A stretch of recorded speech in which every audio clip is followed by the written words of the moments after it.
Bonjour à toutes, bonjour à tous. Dernière vidéo de cette année 2020, comme promis, avec Wild Oat, la folle avoine, associée à la couleur bleu indigo et au lapis lazuli que voici.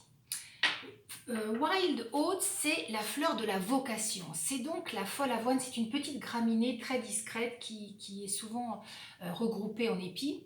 Alors, pour qui propose-t-on cette fleur? Eh bien, on va la proposer à des personnes qui ont un caractère bien déterminé et pourtant qui semblent très indécis, je dirais, sur ce qu'ils devraient faire. Leurs idées ne sont pas très claires. Ils essaient beaucoup de choses, mais aucune d'entre elles ne semble les rendre heureux finalement. Donc, ils sont indécis, il y a comme une incertitude quant au chemin à prendre, ils ne savent pas précisément où ils vont. Et cette fleur est donc parfaite pour trouver sa mission de vie, donc idéale pour toute personne en recherche de sa voie, mais aussi pour les ados qui recherchent leur voie, donc les personnes qui sont au chômage, etc. Évidemment, cet état-là amène de la déprime.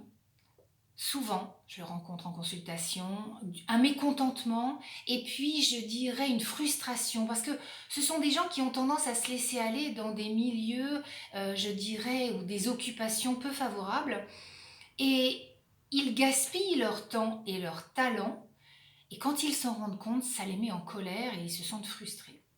Donc, que va apporter cette fleur? Une ambition bien définie. Ils savent exactement ce qu'ils veulent faire dans la vie. Il y a les idées sont beaucoup plus claires et ils trouvent finalement l'axe de leur vie et ils sortent du flou. Donc, c'est un beau programme pour cette fin d'année. La couleur associée, c'est l'indigo. Alors l'indigo, il est relié ce bleu nuit magnifique, profond, une couleur d'introspection par excellence, est relié au sixième chakra qui gère la structure énergétique du milieu du front, ici, entre les sourcils, et qu'on appelle le troisième œil, qui est une multitude de chakras. L'indigo, c'est la couleur qui va permettre de regarder réellement la réalité des choses, d'y voir plus clair dans sa vie, sans prisme déformant. Alors, quels sont-ils? Essentiellement les peurs et les croyances limitantes. Et ce sont ces croyances et ces peurs qui vont finalement distordre très souvent notre vision des choses et qui peuvent nous amener à prendre des décisions qui ne sont pas les meilleures pour nous. L'indigo, là je dis, aujourd'hui je suis en quête de sens, on cherche, on recherche. Et vous allez voir, ça passe pas forcément par quelque chose de mental. L'indigo va régir le mécanisme de clairvoyance. On est clairvoyant, ça ne veut pas forcément dire je vois clair dans la vie, oui, en voiture et pour lire, bien entendu, mais c'est bien au-delà de ça, vous l'avez compris. Le mécanisme de clairvoyance, c'est y voir clair dans sa vie, savoir ce qui est bon, ce qui n'est pas pour soi. Et cet indigo va donner la capacité d'agir ou pas, selon ce que l'on sent, ce qu'on ressent, selon ce que l'on sait, mais c'est plutôt de l'ordre du ressenti. Parce que c'est la petite voix intérieure qui va souffler en fait Mais vas-y, c'est le moment là, qu'est-ce que t'attends? Lance-toi. Ou bien la petite voix intérieure qui va nous dire Attends un peu, t'emballe pas là, réfléchis encore, c'est pas le moment. Peut-être que ça le sera. Profite. En fait, on est relié avec cet indigo à l'intuition supérieure. Autant avec l'orange, le deuxième chakra, le chakra du ventre, c'est une intuition matière. Autant là, c'est l'intuition supérieure, quelque chose de plus subtil. Elles sont très liées, évidemment, ces deux couleurs-là et ces deux chakras-là. Mais là, c'est quelque chose de subtil, de spirituel. On est sur le sixième. Après, c'est le chakra coronal et on atteint le septième chakra principal. Donc, c'est pas rien cet indigo et ce sixième chakra. Comment s'entourer de cette couleur indigo? Par les vêtements, vous voyez, j'y suis. Et puis aussi par les huiles essentielles. Et dans le livre que vous connaissez, j'ai mis, je vous parle de l'estragon ou du basilic, qui est une huile qui permet de clarifier une situation tendue. On y voit plus clair avec l'estragon, elle déverrouille le plexus, elle purifie, nettoie, permet de couper les croyances que l'on a. Intéressant, dans mon livre que vous connaissez, cette huile essentielle à respirer, essentiellement en olfaction. Et puis pour terminer, le lapis lazuli que vous voyez ici Et j'ai apporté de très jolis morceaux que vous voyez là. Alors, lapis lazuli, c'est clairement la star de l'indigo, hein. C'est une pierre que je propose très souvent et que j'utilise moi-même très souvent. C'est une pierre de vision, le lapis lazuli, qui se nettoie à l'eau.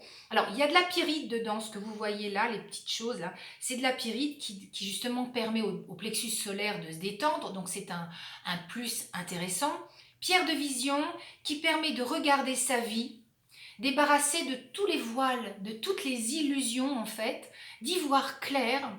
Et en étant clair comme ça dans sa vie, on récupère beaucoup d'énergie parce que d'avoir une vision claire, ça enlève, je vous parlais d'illusions, de voiles, donc les peurs, ça enlève les croyances limitantes, etc., dont on parlait tout à l'heure. Et du coup, on récupère beaucoup d'énergie parce que d'être dans ces peurs en permanence, ça épuise. Donc on est capable à chaque décision de percevoir celle qui est la plus juste pour soi. Voilà pour le lapis lazuli qui se nettoie à l'eau. Et puis pour terminer, je voulais vous finir cette vidéo, cette dernière de l'année, sur la phrase qui est au dos, vous savez, des fleurs de bac que je vous présente à chaque fois. Il est indiqué de la quête dispersée à un objectif précis.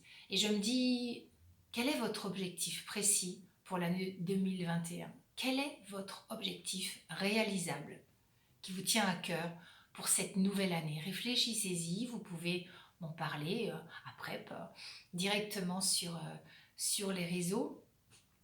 Je pense que c'est quelque chose de très important pour terminer cette année qui a été totalement inédite et déstabilisante, pour en commencer une autre sur de bonnes bases. Quel est votre objectif aujourd'hui pour 2021? Je vous souhaite une très très très belle fin d'année avec ceux que vous aimez, en petit comité certes, mais il n'empêche qu'on peut s'amuser tout de même. Et puis je vous dis à l'année prochaine, très vite, pour une prochaine vidéo. Je vous terminerai les deux fleurs de bac qui me manquent de vous présenter. Et puis j'enchaînerai avec des nouveautés justement, que j'ai ressenties grâce à cet indigo. Je me dis que c'est le moment de vous présenter d'autres choses. Voilà. Je vous embrasse et puis je vous dis à très vite. Ciao.